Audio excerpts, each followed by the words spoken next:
যে আপনারা যেভাবে লিগ্যাল এইড সেল গঠনের আমাদের পাশে ছিলেন, পরবর্তীতেও চাকসু যখন আপনাদের কাছে যাবে এবং সেই সহযোগিতাটুকু আপনাদের থেকে পাবো, এই উদাত্ত আহ্বান আপনাদের কাছে রাখছি। আমাদের শিক্ষার্থীরা, তাদের বুঝের অভাব আছে, তারা আমাদের সন্তান। তারা অনেক ক্ষেত্রে যখন অসহায় থাকে দিক বিদিক ঘুরে, তারা বুঝে না এটার আইনি মেজার কি হবে। সেই জন্য আমার মনে হচ্ছে যে তাদের প্রথমত তাদের প্রাথমিক যে চিন্তাটা আইনের ক্ষেত্রে, তাদের রাইটস ইস্টাবলিশ করার ক্ষেত্রে এই যে চাকসুর ফ্রি লিগাল এইড সেল এর মাধ্যমে আমাদের যে বিজ্ঞ আইনজীবীরা এখানে সংযুক্ত হয়েছেন কবির হোসেন ভাইয়ের নেতৃত্বে, এই যে আমি মনে করি যে শিক্ষার্থীদের সমস্যাগুলো সমাধান করা এবং সমস্যা বোঝা এবং এটার রিমিডি পাওয়া একজন ব্যক্তি হিসেবে এটা মুখ্য ভূমিকা পালন করবে। সেই জন্য চাকসু এই সেলটি আয়োজন করার জন্য চাকসুকে কৃতজ্ঞতা জানাই। ট্রু কেস যেগুলো আছে সেগুলো যেন ওনাদের কাছে যায়, কারণ ওনাদের কাছে যদি যে কোনো বিষয়ের সাধারণ একটা সমাধানের জন্য যদি ওনাদেরকে ডিস্টার্ব করা হয়, আমি মনে করি যে সেই ক্ষেত্রে যে যারা সত্যিকার অর্থে রিমিডি পাওয়ার কথা, আইনি পরামর্শ পাওয়ার কথা, সেটাতে তারা বঞ্চিত হবে। সর্বোপরি যে আমাদের এই যে 20 জনের টিম, এই টিম নিয়ে চাকসু কাজ করবে। আর বিশ্ববিদ্যালয় প্রশাসন থেকে আমরা আপনাদেরকে সাধুবাদ জানাই এবং আমাদের কোনো হেল্প লাগলে আপনাদেরকে আমরা আপনাদের পাশে থাকব। ছাত্রদের জন্য আমাদের আইনজীবী বন্ধুরা আপনারা যেভাবে এগিয়ে এসেছেন, আমি আপনাদেরকে ধন্যবাদ জানাই।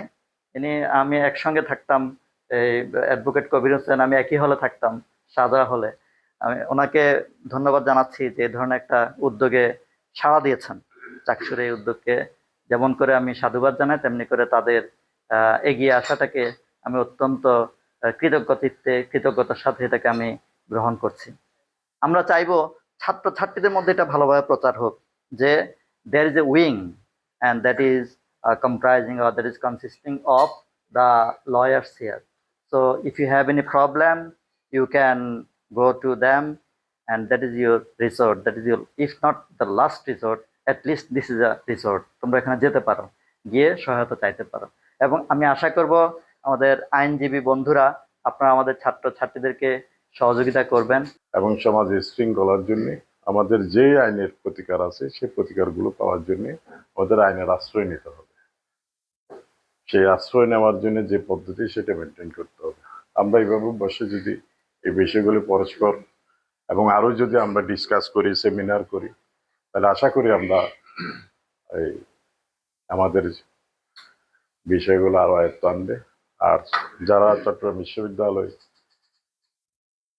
চাকসু নির্বাচনে বিজয় হয়েছেন, তাদের দিকে শুধু চট্টগ্রাম বিশ্ববিদ্যালয়ের সাধারণ ছাত্রছাত্রী না, দেশের সচেতন ছাত্র সমাজ, যুবক, আপামর জনগণ তাকিয়ে আছে যে তারা ভবিষ্যতে আমাদের পথ দেখাবে।